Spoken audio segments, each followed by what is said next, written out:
the last few weeks, Jerry and I were on pilgrimage to the Holy Land. And in one of the homilies to the pilgrims at the Holy Land, I told them, probably reflecting from my own experience, once you are here, the Gospels will come alive when you hear them pronounced in church or you read them on your own. None of us will be able to read the Gospel again and not associate it geographically with the Holy Land, the places Jesus walked. The mud, the sand, the dust, and I focus on those because that's what's used today in the Holy Scriptures. The pool of Siloam has been in existence for several thousand years. It's a natural spring that the Israelites were able to channel into a pool. And a few years ago, further archaeology on that pool revealed steps going down into the pool. Right now it's dry. And it provided the ability for people to go in, and the belief was once you get in the pool, an angel stirs up the waters and you are healed. So when the blind man is laying there at the pool, Jesus knows the tradition. Basically, he's moved to pity for this blind man. And we hear that Jesus just goes up to the blind man and he heals him. Heals him in a way that's kind of gross, to tell you the truth. He spits in the mud, and the dirt of the Jerusalem is sandy. With a little water, like spittle, it can easily turn into mud. I think that might be the phrase where the origin of the phrase, "his mud in your eye," comes from. Because when Jesus made spittle and mud, he smeared it on the blind man's eyes, and the blind man was healed. He could see.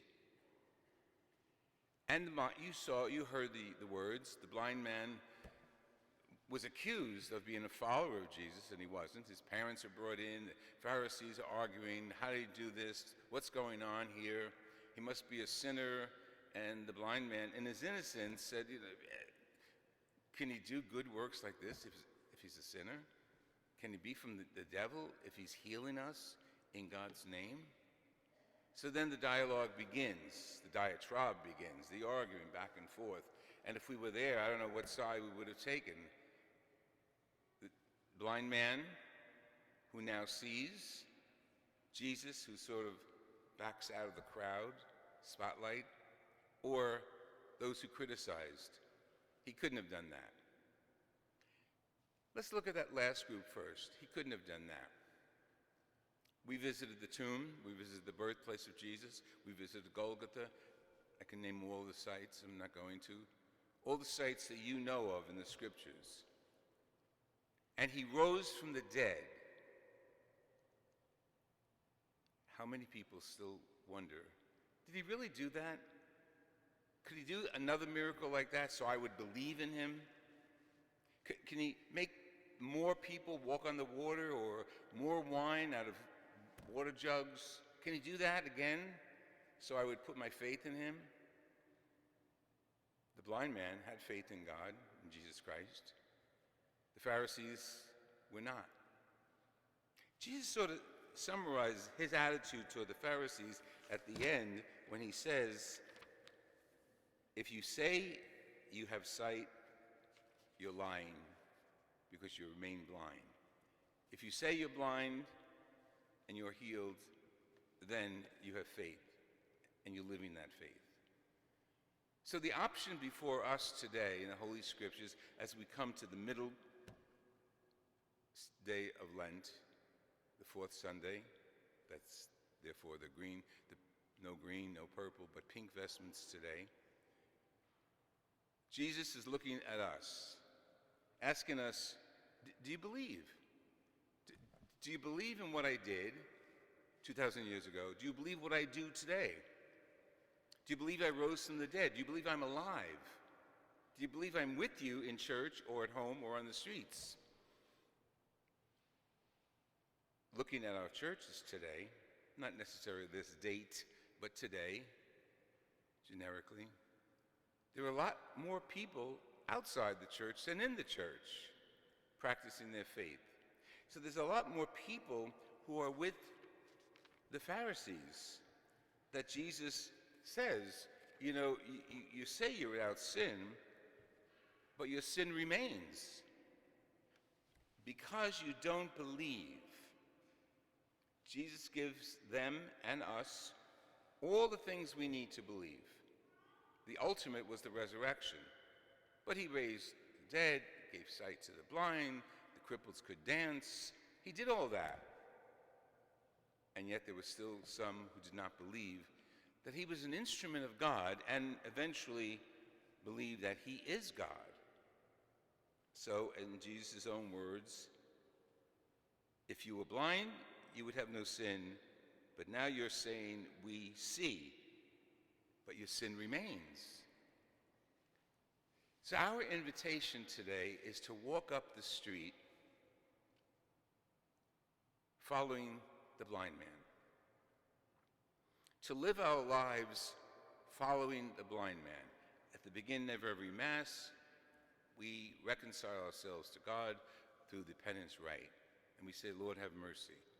Now, that's not just a bunch of pretty words. It's actually us coming before God and saying, whatever I did from now until the last time I was here, have mercy on me, forgive me. And outside of mortal sin, everyone is forgiven. With mortal sin, the confession is necessary. So our choice is to live in darkness, like the blind man was, or accept the fact that we have lived in darkness for any little thing we've done or any great thing that we've done. That we have lived in darkness when we're greedy, that we have lived in darkness when we're prejudiced, that we have lived in darkness when we steal, that we have lived in darkness when we don't forgive, especially in our own family. Although we come to church, hear Jesus' words.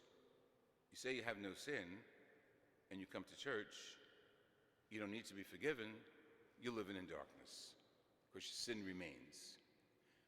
So the whole season of Lent is a season for us to go inward day by day and realize that we are in darkness so often.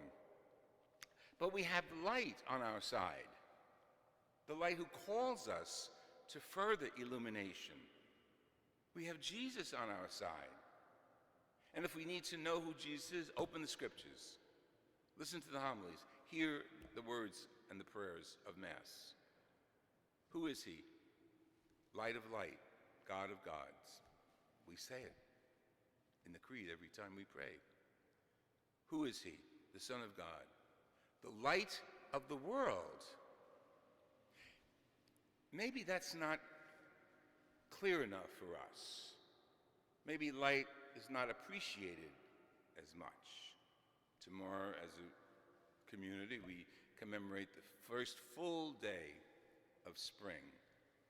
About 6 o'clock, it's still light out.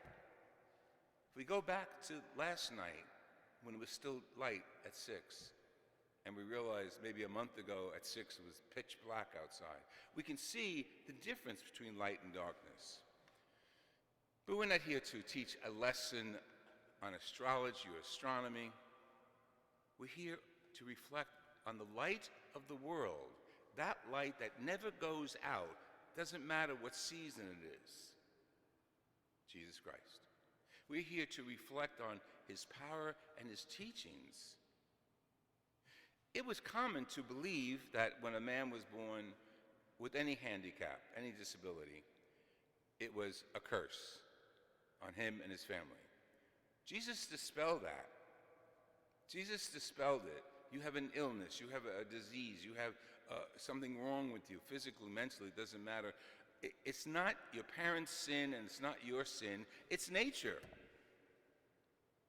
And he gives us, those of us who say we're not ill, say we're not diseased, the opportunity to serve those who are ill, those who are blind, those who are handicapped.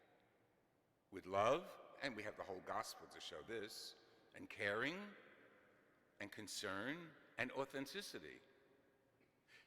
All that comes from his healing the blind man? Yes, because the blind man becomes our role model. I'd say so far as to invite all of us to follow the blind man with mud in his eye. Follow the blind man, because once he had a confrontation with Jesus, he was open. His eyes were open. His heart was open. His faith was open. If we follow the leaders of any community, not political, not religious, only any community, and they're not living in the light because of their words, their behaviors, their attitudes, we can't follow them. We'll be following sin. It's easy to look at the world around us and say, that's sin, that's not sin, that's sin, I'll follow this, not that. And that choice is with us every day. To follow Jesus, who is the light of the world, who is not sin, who gives us the ability to follow the blind man into the light, into understanding him. Who is he? Blind man says, I don't know. I didn't even see him. I was blind. I don't know who he is. Then Jesus provides for him an answer. Do you believe in the Son of Man? Show me who he is, and I will. Now to all of us here, do you believe in the Son of Man, Jesus Christ? The response for the blind man was, I do believe.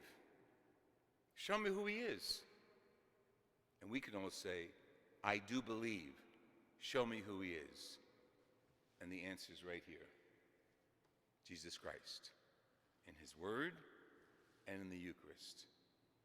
And when we receive his word and we receive the Eucharist, we're challenged to leave following the blind man with faith in ourselves, in God, and in one another.